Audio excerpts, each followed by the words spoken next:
Hoy en Corte 35 tenemos a Octavio Herrera, quien es director de la VID. Octavio, muchas gracias por acompañarnos. Gerson, es un placer estar aquí con ustedes en esta tarde. Pues Octavio, siempre iniciamos el programa conociendo a nuestros invitados y a nuestros entrevistados sobre su niñez. Yo sé que tú naces en Tehuacán, Puebla. Platícanos cómo era la situación, cómo era Tehuacán en ese tiempo, tus hermanos, tus juegos. ¿Qué te inquietaba? Ok, sí, soy tehuacanero. Siempre he dicho que soy del ombligo del mundo. Okay. Nací en un hogar no cristiano, disfuncional, a donde se me enseñaron muchas cosas alejadas de Dios. Tengo dos hermanos, Gabriela, que es media hermana, pero es como mi hermana, ella es la mayor, Alfonso, que es mediano, y un servidor, que soy el más chico de la familia. Nací en Tehuacán, aunque soy de familia poblana. Mi mamá es de aquí de Puebla. Cuando mis hermanos nacen aquí en Puebla, pero hubo un momento en que ellos tienen que emigrar a la ciudad de Tehuacán y yo nací en Tehuacán. Mi familia es poblana, es hotelera. Okay. Ellos fueron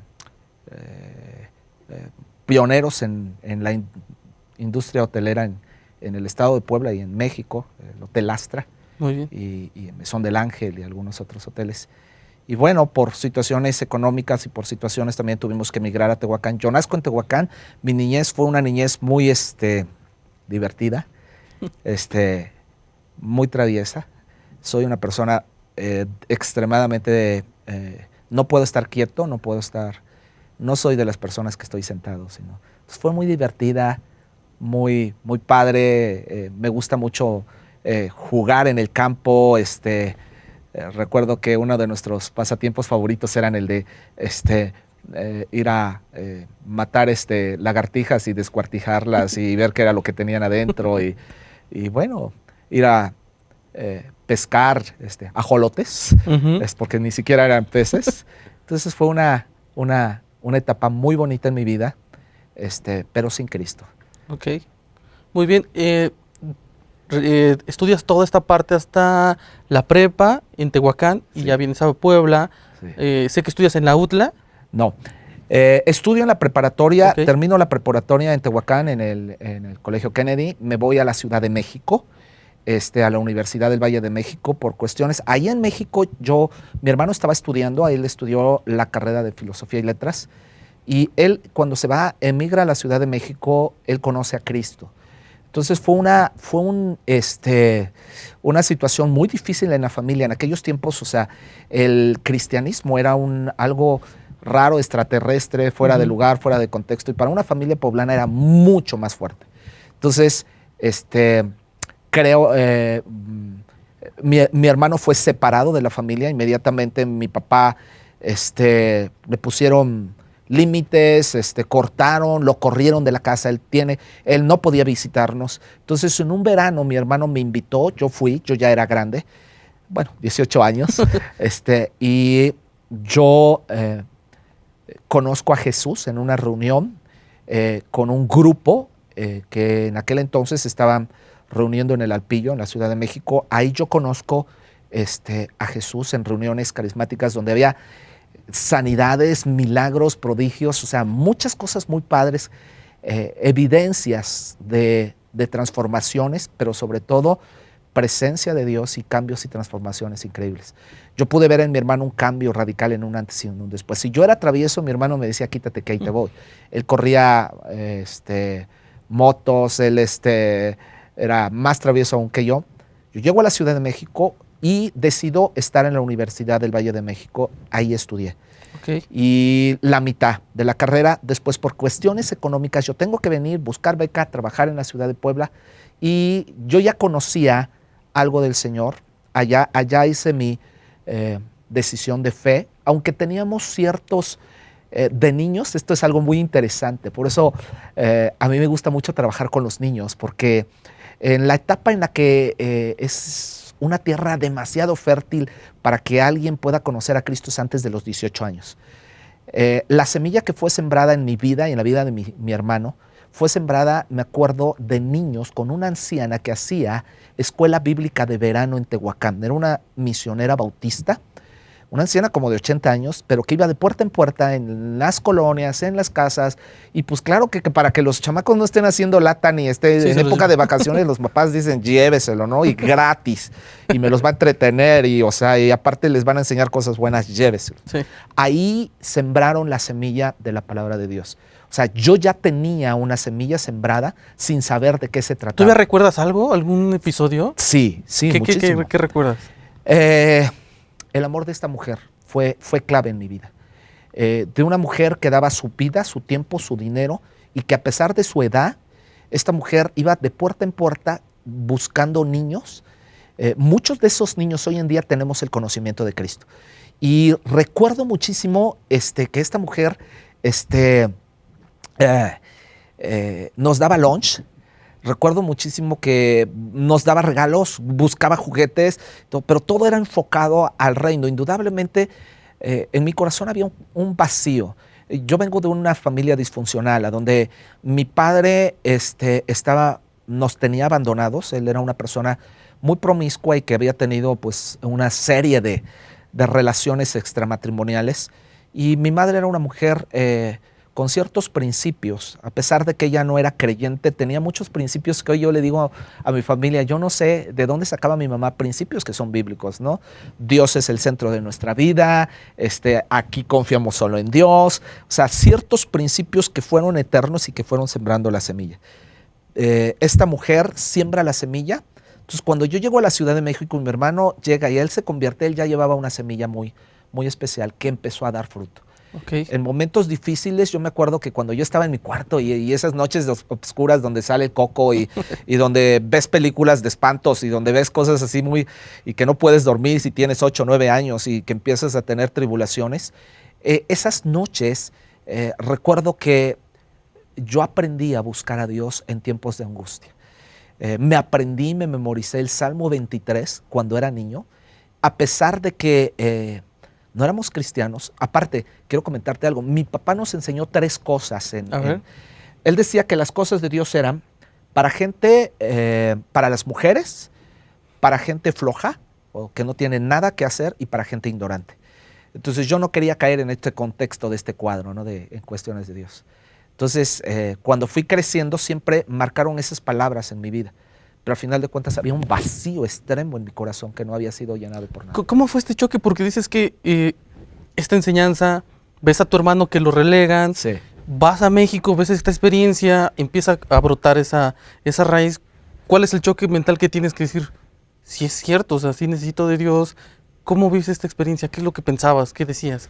Vi la realidad entre el ser y el hacer. Okay. Mi papá, o sea, decía, pero no hacía. Exacto. Entonces, los frutos son las evidencias más claras de lo que tú hablas.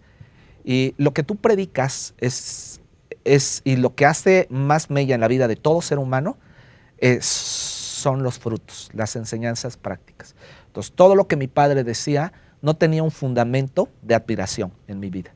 Entonces había un rechazo. Entonces este mismo rechazo de todo lo que él decía, pues decías, nah, o sea, neta, pues no. No se lo creo. O sea, no se lo creo, ¿no? Porque lo que él vive, o sea, está muy, muy alejado de lo que yo necesito. Entonces cuando yo tenía un vacío en mi corazón muy fuerte, era muy aislado, muy solo, siempre fui muy retraído, siempre fui muy de mi espacio, mis cosas y todo. Batallé mucho en el área emocional porque era chaparrito, chiquito, flaquito, feíto, o sea, como soy, ¿no? Todavía, ¿no? Entonces, batallé muchísimo con el bullying, ¿no? Yo creo que el bullying se ensañó en mi vida infantil y fue así como todos contra el enano. No, ni te digo todos mis apodos, pues bueno, te vas a reír, ¿no? Pero tuve muchísimos apodos y batallé muchísimo, ¿no? Uno de ellos era el Tata, porque era tartamudo, ¿no? Entonces, otro era Chespirito, según dicen que me parecía yo Chespirito, ¿no? Y una serie de cosas que fueron trayendo a mi corazón muchísimas inseguridades, una falta de aceptación, una falta de amor, una falta de identidad, una falta de muchísimas cosas, ¿no? Entonces, cuando yo crezco, conozco de Dios, tengo que regresar, estuve en la Universidad Autónoma de Puebla, y me metí a trabajar. O sea, estuve en la UDLA, después estuve en la UAP, no pude pagar porque supuestamente yo me iban a dar beca, no pude pagar y terminé en la UAP, gradué en la UAP, ahí titulé, porque me permitía, yo estudié en Aguate en una época en la que pues todo tú podías ir a los exámenes y los pasabas y ya Era otra época, era otra forma de época, educarse. sí, otra época. Y presentaba los exámenes y aunque no hayas ido ya pasabas, ¿no? Entonces fue muy padre. ¿Qué estudiaste? Contaduría y finanzas. ¿Por qué? Me gusta mucho la administración. Y la carrera de administración ya estaba llena. Y la segunda opción era contaduría y finanzas. No me gusta mucho la contabilidad, me gusta mucho la administración. Me fascina, lo traigo en la sangre, la administración, la creatividad, el orden, y todo eso. Me fascina, es algo que nace de los poros de... Ok.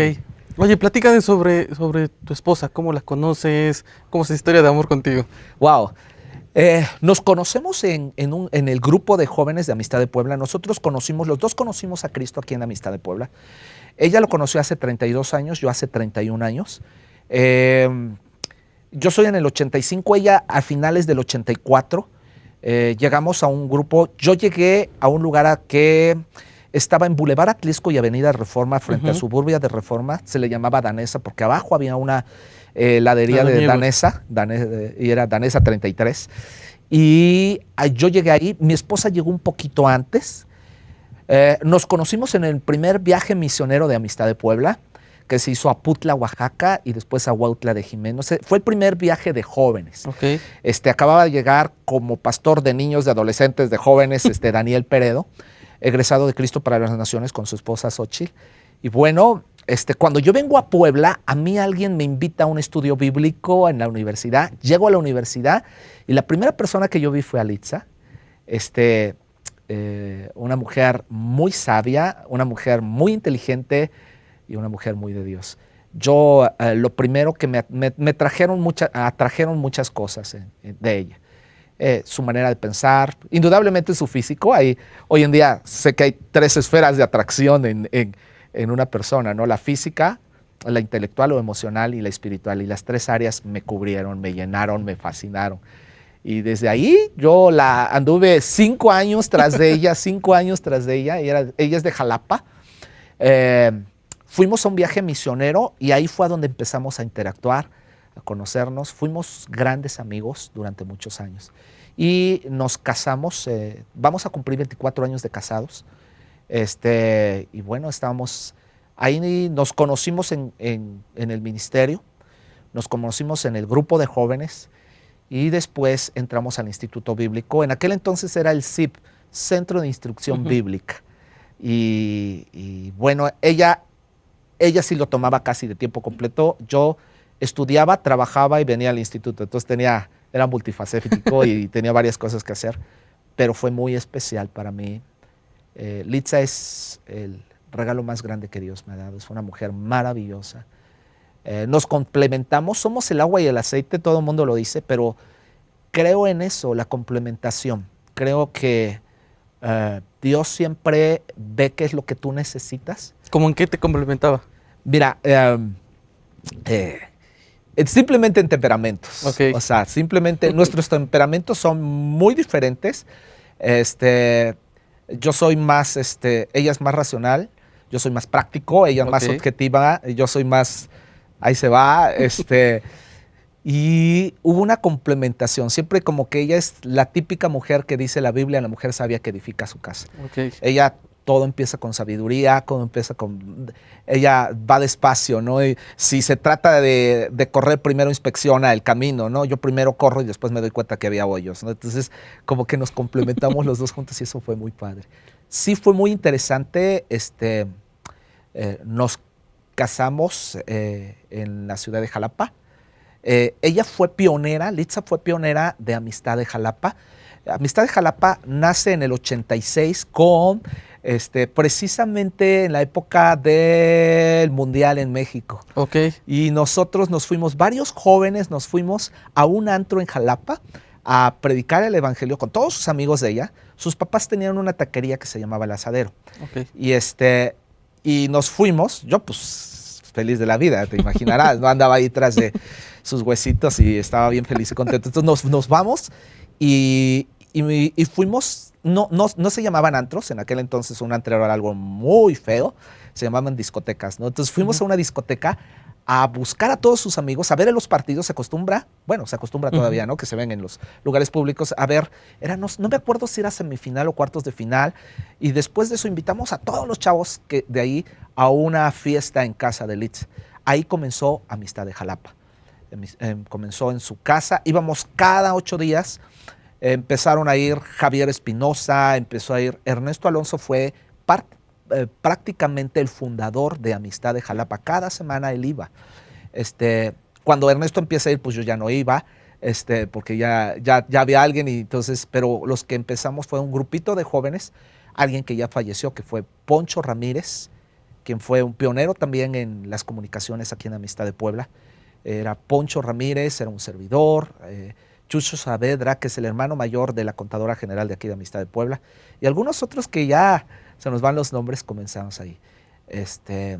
Fue un tiempo muy especial. Octavio, en esta parte, pues ya te habías casado, o ya después te casas, en esta parte llevas una línea paralela, el ministerio, el trabajo, que para muchos a veces es incompatible, ¿no? La iniciativa privada, trabajar como empresarios. ¿Cómo combinas esta parte y por qué lo haces? O sea, porque a veces la iglesia tradicional tenía esa parte de decir, pues, o es una cosa o es otra, ¿no? Sí. Pablo habla en Corintios que el obrero es digno de su salario, e incluso habla de la ofrenda a los obreros, cómo se trata y cómo se dé.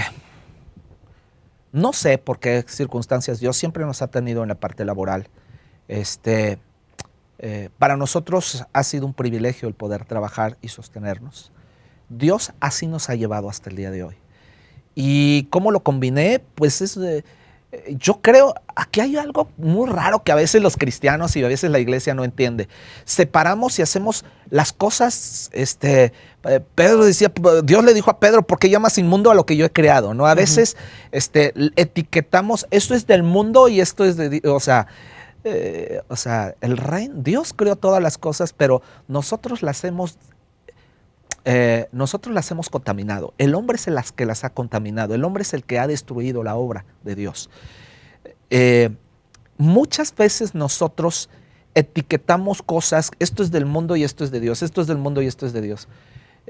Creo que si Dios no se hubiera hecho carne, Pablo dice que se humilló a sí mismo haciéndose hombre, siendo obediente, humillando, obedeciendo, despojándose. El propósito de él es que él viene aquí a la tierra, se hace carne, o sea, se hizo vil, peor, y estuvo en el mundo. En el mundo contaminado, pagano, incircunciso, perverso, con la basura de y se metió con nosotros por una sola cosa, por amor. Y ese amor implica tocarnos. Entonces, cuando nosotros salimos afuera, te das cuenta de una realidad.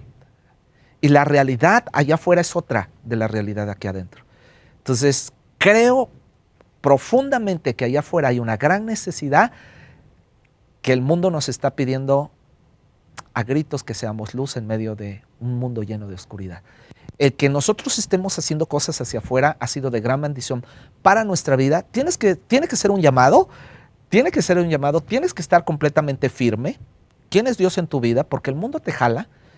Y tus convicciones tienen que estar bien maduras para poder estar. Yo creo que muchas de estas cosas se las contabas o se las platicabas o mismo se las platicabas a un grupo de jóvenes que tú encabezaste en Amistad de Puebla por mucho tiempo. Sí. ¿Cómo era esta época? ¿Cómo fue? ¿Cómo llegaste? ¿Qué decías? Y también, ¿qué te ha dejado? Los jóvenes, cuando tú hablas con un joven y le preguntas ¿cómo estás? El joven te contesta la neta y te dice, me fui al antro, no llegué a mi casa, ando en pecado, y te suelta la sopa, es honesto, transparente. Cuando de repente le preguntas a un adulto que viene con su esposa y su familia, y viene en el domingo imagen, así, ¿no? Y viene agarradito con su esposa de la mano en domingo y una familia así que de foto, ¿no? Y así, para subirle al Face y todo. Y le preguntas, ¿cómo estás? Y te dice, muy bien, pastor. Y se voltea a la esposa con una cara de desgraciado, o sea, mentiroso, Entonces se voltea a la esposa y los hijos se voltean y se quedan viendo al papá. Se vienen peleando en el carro. Sí. O sea, le viene diciendo a mi mamá que es una bruja. Y le pregunta el pastor cómo está y está diciendo, entonces, el joven es la neta del planeta. O sea, el joven te va a decir la verdad. Entonces, tengo una pasión por los jóvenes, amo esta generación de jóvenes, aunque creo que también es una generación que tiene que aprender mucho. No son tus dones, no son tus recursos, no son tus talentos, no es nada que está a tu alrededor, es Él. Entonces, cuando tú entiendes que solo se trata de estar pegado a Él, o sea, con Cristo eres más que vencedor. Entonces, yo he caminado toda la vida entendiendo y sabiendo que separado de Dios soy un miserable. Una rata de 2 patas que no salgo para adelante, o sea, que necesito de Él, que necesito de su amor y que solo ha tomado de su mano podré caminar hacia el destino donde Dios quiere que yo llegue. Entre el sueño que todo hombre tiene y el destino a donde Dios quiere que tú llegues, hay un proceso de crecimiento y de madurez. Es un paréntesis que se abre, y en ese paréntesis que se abre, vienen desiertos, vienen oposiciones, vienen situaciones, quebrantamiento, una serie de cosas que te van a estar pegando cañón, y que muchas veces, si tú no estás bajo el llamado de Dios y no estás tomado de su mano, te puedes perder y nunca puedes cumplir el plan y el propósito de Dios en tu vida. Yo respeto mucho los diferentes unciones y moveres de todos, pero cuando una iglesia dice, es que somos una iglesia apostólica, me da miedo, porque dices, híjole, entonces no es una iglesia que esté siendo pastoreada, no esté siendo una iglesia que haya maestros para enseñar la palabra, no es una iglesia que esté evangelizando, entonces la iglesia es el cuerpo de Cristo, y el cuerpo de Cristo tiene muchas funciones y muchos ministerios. La Biblia nos habla en Efesios capítulo 4 de los ministerios, ¿no? Apóstol, profeta, maestro, evangelista y pastor.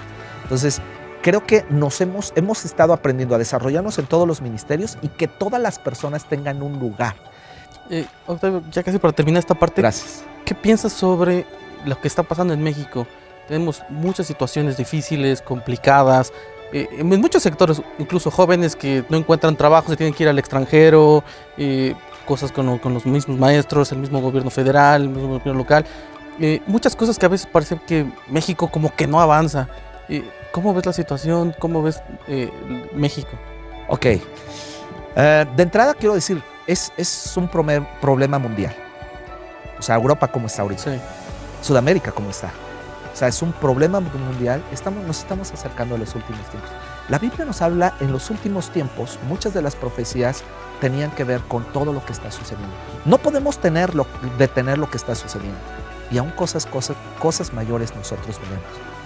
Pero sí hay un remanente que siempre será luz en medio de la oscuridad y en medio de las situaciones difíciles.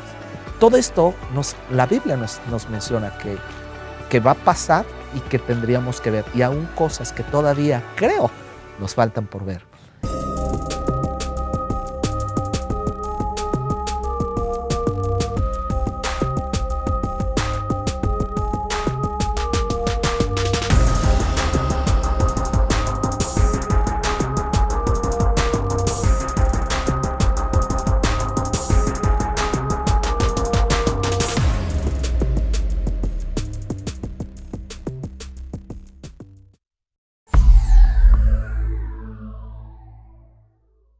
Expande.